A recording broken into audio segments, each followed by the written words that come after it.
संसदीय कामकाजाची 50 वर्ष पूर्ण करत असलेल्या शरद पवारांचा पिंपरी चिंचवडमध्ये सत्कार करण्यात आला आणि यावेळेला शरद पवारांनी तुफान फटकेबाजी केलेली आहे। शरद पवार यांनी आपल्या कार्याचा लेखाजोखा मांडला। दावणीला बांधल्या जाणाऱ्या बैलाला निदान बैल पोळ्याला तरी सुट्टी असते, तसंच सजून त्याची मिरवणूक तरी काढतात। मला या 50 वर्षात साधी एकही सुट्टी घेता आली नाही, पण माझ्या मिरवणुका भरपूर काढल्या असा टोलाही त्यांनी हाणला।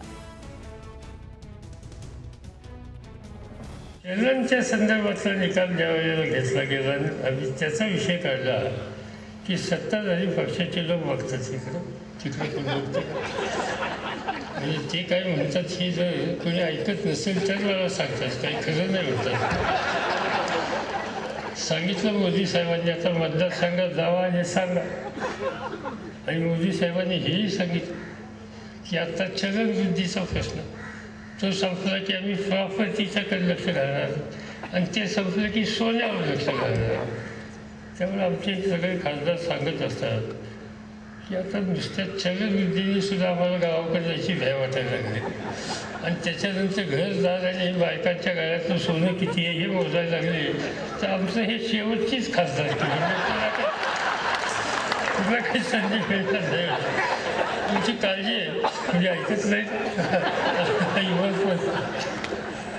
मला महाराष्ट्राच्या विधान परिषदेमध्ये, देशाच्या लोकसभेमध्ये, देशाच्या राज्यसभेमध्ये जाऊन त्या ठिकाणी तुमचं प्रतिनिधित्व करण्याची संधी जी दिली त्याला आणखी 2 महिन्यांनी 50 वर्ष होतात आणि ते 50 वर्ष सातत्याने त्याच्यामध्ये काही खरा नाही, सुट्टी कधी दिली नाही। कधी कधी मी आठवतो